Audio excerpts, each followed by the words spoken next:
Students, welcome to AV classes. तो आज का हमारा वीडियो है हिंदी ग्रामर के ऊपर। तो हिंदी ग्रामर से एक क्वेश्चन है जो कि हम ज़रूर पूछता है, मतलब कंफर्म होता है कि ये पूछेगा ही पूछेगा। तो उस टॉपिक पर हम आज डिस्कस करने वाले। तो वो हमारा टॉपिक कौन सा है? छंद। तो हम कौन कौन से छंद है जो बोर्ड एग्जाम में पूछता है उसके बारे में डिस्कस करेंगे इस वीडियो में। तो क्या है हमारा पहला? दोहा छंद। तो दोहा क्या है देखते हैं। दोहा अर्धमात्रिक छंद है। इसके 4 चरण होते हैं। इनमें प्रथम तथा तृतीय चरण में 13-13 मात्राएं होती हैं और द्वितीय तथा चतुर्थ चरण में 11-11 मात्राएं होती हैं। ध्यान दीजिएगा, इसमें कह रहा है प्रथम तथा तृतीय चरण में कितनी 13-13 मात्राएं होती हैं। विषम चरण की हम बात करें, फर्स्ट एंड थर्ड की बात करें तो उसमें 13-13 मात्राएं, और अगर हम सम चरणों की बात करें यानी कि द्वितीय और चतुर्थ चरण की तो उसमें 11-11 मात्राएं होती हैं। इनमें 24-24 मात्रा की 2 पंक्ति होती है, यानी कि 2 पंक्ति होती हैं। 2 पंक्ति ऐसे होती हैं इस तरह से लाइन से, और उनमें कितनी कितनी मात्राएं होती हैं? 24-24। तो क्या बता रहा है? पहले में 13 होंगी, फिर दूसरे में 11 होंगी। तो 13 और 11 इज इक्वल टू 24, 24। फिर उसके बाद नीचे जो दूसरा हमारा रहेगा पंक्ति, उसमें भी क्या होंगे? 2 चरण होंगे।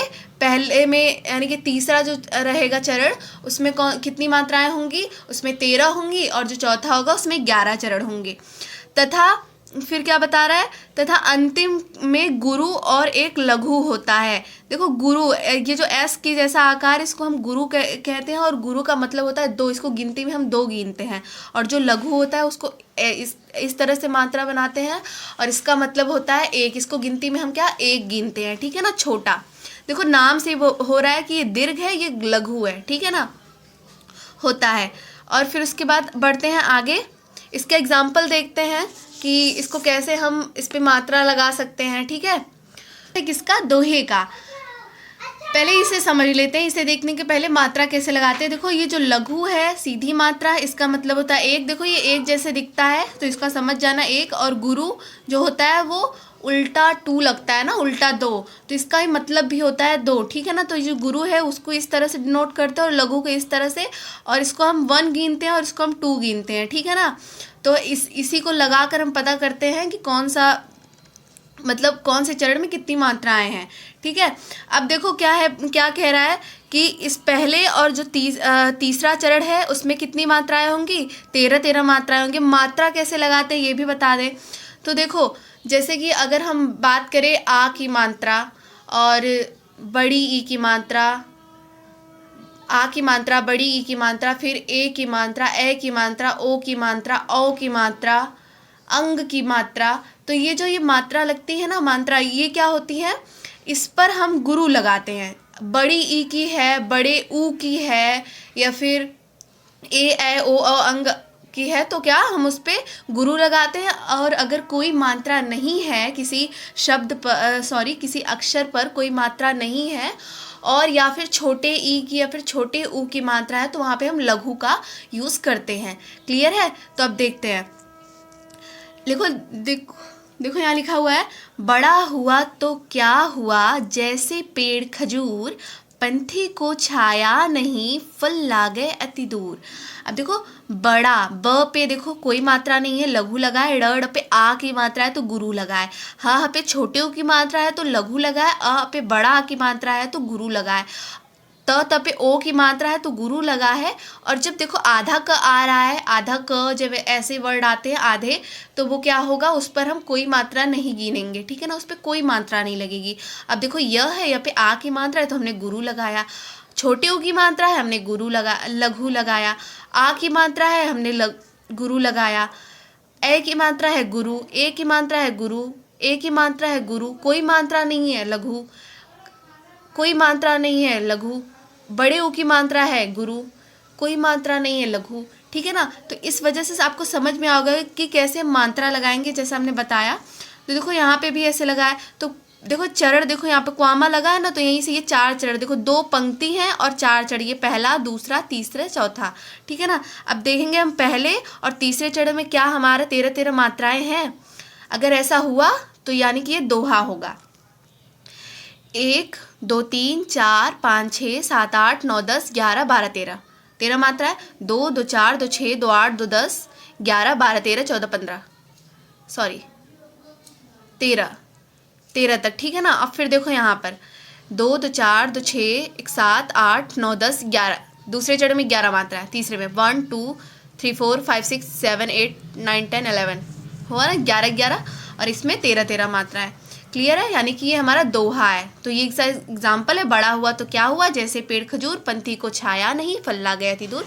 यानी कि अगर आप बहुत अच्छे हो, मतलब सॉरी बहुत अमीर हो, बहुत रिच हो, है ना, आपका नेम फेम है, लेकिन अगर आप किसी की इज्जत नहीं करोगे, किसी को रिस्पेक्ट नहीं दोगे, किसी की मदद नहीं करोगे जिसको ज़रूरत है, तो आपका बड़ा होने का कोई मतलब नहीं है, ठीक है ना। तो यही बताया इसमें। आगे बढ़ते हैं तो समझो नेक्स्ट हमारा क्या है। नेक्स्ट हमारा है सोरठा छंद। सोरठा छंद के बारे में समझेंगे।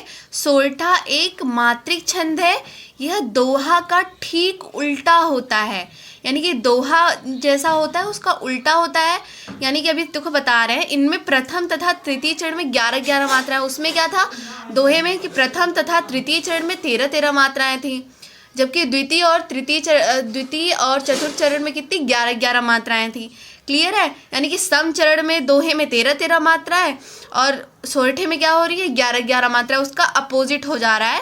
तो अगर आप एक याद कर लोगे तो दोहे या फिर सोरठे में से, तो आप समझ जाना कि वो जो दूसरा है वो उसका उल्टा है, ठीक है ना। क्या बताया है, प्रथम और तृतीय चरण में 11 मात्रा और द्वितीय तथा चतुर्थ चरण में 13 मात्राएं होती हैं। विषम चरणों के अंत में गुरु और एक लघु का होना आवश्यक है। देखो इसमें भी बता रहा है वही सेम, क्या बता रहा है विषम चरणों में, लेकिन उसमें अंतिम चरण कहा है, और लेकिन यहाँ पर विषम चरण, यानी कि पहले और जो तीसरा चरण होगा उसमें कैसा होगा, मात्रा लास्ट में एक गुरु और एक लघु जरूर से होगा, आवश्यक है, ठीक है ना। तो इसका एग्जाम्पल देख लेते हैं क्या है। तो ये क्या है, हमारा सोरठा का एग्जाम्पल है। तो देखो क्या कह रहा है, तरह तरह के रोग माना इस संसार में, दाव पेच के योग सबके अपने रोग हैं, ठीक है ना। तरह तरह के रोग, या देखो यहाँ पर क्या होंगे, यहाँ पर पहला और जो तीसरा चरण वहाँ 11 मात्राएं होंगे, और दूसरे और तीसरे चरण में कितनी कितनी मात्राएं होंगी, 13 मात्राएं। एक बार देख लेते हैं। 1 2 3 4 5 6 7 8 9 10 11। अब देखो यहाँ पे ओ की मात्रा थी, गुरु लगा, कोई मात्रा नहीं है, लघु, ए की मात्रा गुरु, और इस पे देखो कोई मात्रा नहीं है, लघु लघु, इस पे भी कोई मात्रा नहीं है, लघु लघु, आ की मात्रा है गुरु, कोई मात्रा नहीं है, लघु। ऐसे ही देखो सारे मात्राएं लगी हुई हैं। और इसमें देख लेते हैं 2 2 4 1 5 6 7 8 9 10 11 12 13। देखो ये दूसरा चरण है, इसमें 13 मात्राएं। चौथा में 1 2 3 4 5 6 7 8 9 10 11 12 13, ठीक है ना। तो कितनी हुई 13। यहाँ पे भी कितनी है 13 मात्रा है। तो पहले और तीसरे चरण में 13 मात्रा है, और पहले और जो तीसरा चरण है उसमें कितनी कितनी मात्रा है, उसमें 11 मात्रा है, और दूसरा और जो चौथा चरण है उसमें 13 मात्रा है। सम में 13 और विषम में 11 मात्रा है, दोहे का बिल्कुल उल्टा, ठीक है। तो क्लियर हो गया होगा। तो बढ़ते हैं आगे। तो देखो नेक्स्ट क्या है, नेक्स्ट हमारा है चौपाई छंद, ठीक है ना। चौपाई छंद को समझते हैं। चौपाई एक सममात्रिक छंद होता है। चौपाई के 4 चरण होते हैं और प्रत्येक चरण में 16 मात्राएं होती हैं। चौपाई के अंत में गुरु होता है। क्या बताया, चौपाई में 4 चरण होते हैं और उसमें क्या होती है, चारों चरण में 16 मात्राएं होती हैं। और फिर क्या कह रहा है, जो चौथा चरण है उसके लास्ट में हम देखेंगे कौन सी मात्रा लगी होती है, गुरु। यही है क्या पहचान किसकी, चौपाई की, या फिर हम कह सकते हैं विशेषता भी है ये कि उसके अंत में गुरु होता है, ठीक है। अब इसका उदाहरण समझ लेते हैं क्या है। तो चौपाई का देखो ये हमारा उदाहरण है। तो देखो क्या है उदाहरण हमारा, यहाँ पर बताया है। देखो ये जो है ना, ये हनुमान चालीसा से लिया गया है, श्री हनुमान चालीसा से। ये जो लाइन है चौपाई की वो श्री हनुमान चालीसा से लिया गया है। ये क्या है, नासे रोग हरे सब पीरा, जपत निरंतर हनुमत बीरा, संकट तय हनुमान छुरावे, मन क्रम बचन ध्यान जो लावे, ठीक है। अब देखो क्या बता रहा है, नासे रोग सब हरे सब पीरा। इसमें देखो कितनी मात्राएं हैं, देखो यही बताया ना कि जो सारी लाइनें हैं, जितने भी चरण है उसमें 16 मात्राएं हैं। एक बार देख लेते हैं। 2 2 4 2 6 1 7 8 9 10 11 12 13 14 15 16। 1 2 3 4 5 6 7 8 9 10 11 12 13 14 15 16 17 सॉरी 16। अब देखो यहाँ पे क्या बता रहा है, ये देखो अंक की मात्रा, देखो 3 4 5 6 7 8 9 10 11 12 13 14 15 16। यहाँ पे 16 है। देखो यहाँ पे अंक की मात्रा भी हमने कहा था ना गुरु लगेगा, तो ये बात ध्यान रखिएगा कि अंक की मात्रा भी क्या लगेगा, गुरु लगेगा। इसको भी 2 ही जोड़ा जाएगा। 2 1 3 4 5 6 7 8 9 10 11 12 13 14 15 16।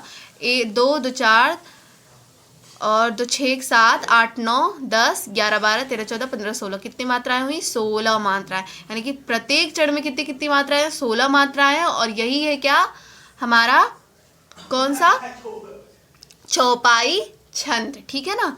चौपाई छंद को हम कैसे पहचानेंगे, उसके प्रत्येक चरण में 16 मात्राएं होंगी और लास्ट में देखो बताया ना चौथे चरण में क्या होंगे, गुरु होगा लास्ट में। यही है उसकी पहचान। तो बढ़ते हैं नेक्स्ट पर। ठीक है ना, कौन सा बताया है देखो नेक्स्ट। तो देखो नेक्स्ट हमारा क्या है, कुंडलियां छंद है। कुंडलियां छंद को समझते हैं। तो कुंडलियां दोहा और रोला, रोला भी एक छंद है हमारा। तो क्या है, कुंडलियां दोहा और रोला के संयोग से बना छंद है। इस छंद के 6 चरण होते हैं। देखो सभी में क्या 4 चरण थे, तो इस छंद की क्या विशेषता है कि इसमें 6 चरण होते हैं तथा प्रत्येक चरण में 24 मात्राएं होती हैं। कितनी, 24। सबसे ज़्यादा मात्राएं हर चरण में कितने हो रही है, कुंडलियां में देखो हो रही हैं 24 मात्राएं होती हैं। अब इसका एग्जाम्पल समझ लेते हैं।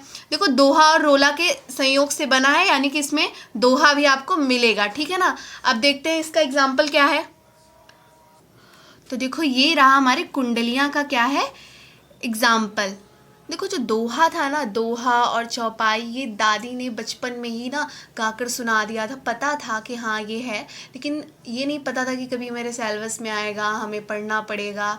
तो ये जो दोहा और चौपाई वो तो यूं ही याद रहता है। बचपन से इतना सुना है, इतना गा कर सुनाती थी और ख़ुद भी बोलते थे। छोटे थे तो ऐसा लगता था कोई गाना है अच्छा सा, तो उसको गाया करते थे, कोई अच्छा सा गाना है तो वो याद हो जाया करता था। वो यूं ही याद रहता है, उसको याद नहीं करना पड़ता। और जैसे कि ये है कुंडलियाँ, ये तो न कभी देखा है, न कभी जाना है, न कभी सुना है। ऐसा था जब हमने पहली बार इसे देखा था। तो ये थोड़ा सा पढ़ना पड़ता है कि है क्या, थोड़ा अलग है ये। तो देखते हैं क्या है, अपने तरह से पढ़ते हैं इसे। क्या है, सावन बरसा जोर से, प्रमुदित हुआ किसान, लगा रोपने खेत में आशाओं के धान। आशाओं के धान मधुर स्वर कोयल बोले, लिए प्रेम संदेश मेघ सावन के डोले। फिर क्या बोल रहा है, ठकुरेला कविराय, लगा सबको मन भावन, मन भरे उमंग झूमता गाता सावन। ये है किसका एग्जाम्पल, कुंडलियाँ का। ठीक है ना। इसमें देखो 6 चरण है, फर्स्ट 1 2 3 4 5 6। ठीक है ना। और देखो इसमें क्या है, इसमें खास बात क्या है, जो पहला 2 चरण है ना, इसको आप अगर देखोगे ध्यान से ना, तो ये क्या है, हमारा दोहा है। दोहा है, सिर्फ दोहा है।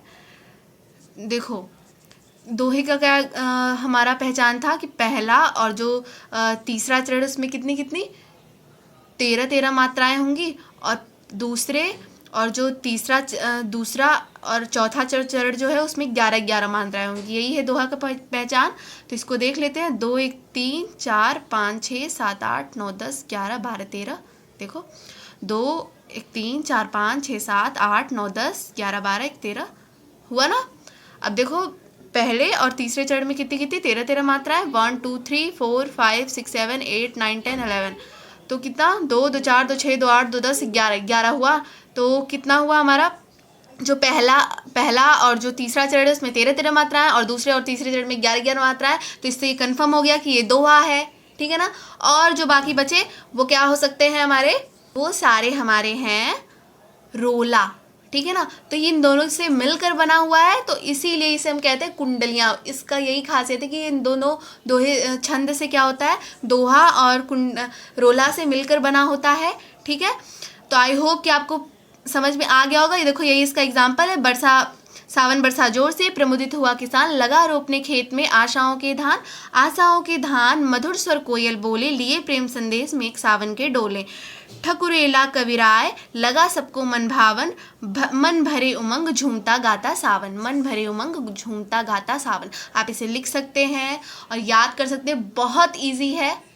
हमने सबसे इजी एग्जाम्पल आपको दिया है सच में, ठीक है ना। तो आप इसे आराम से याद कर सकते हैं, फटाक से याद हो जाना है और बहुत इजी है और कंफर्म है कि एग्ज़ाम में आएगा ही आएगा। और इन चारों के बाहर से नहीं पूछेगा तो आप एकदम बेफिक्र हो जाओ, बस इतना तैयार कर लो, ठीक है ना। तो मिलते हैं नेक्स्ट वीडियो में नेक्स्ट टॉपिक से रिलेटेड क्वेश्चन के साथ, ठीक है। तब तक के लिए बाय बाय।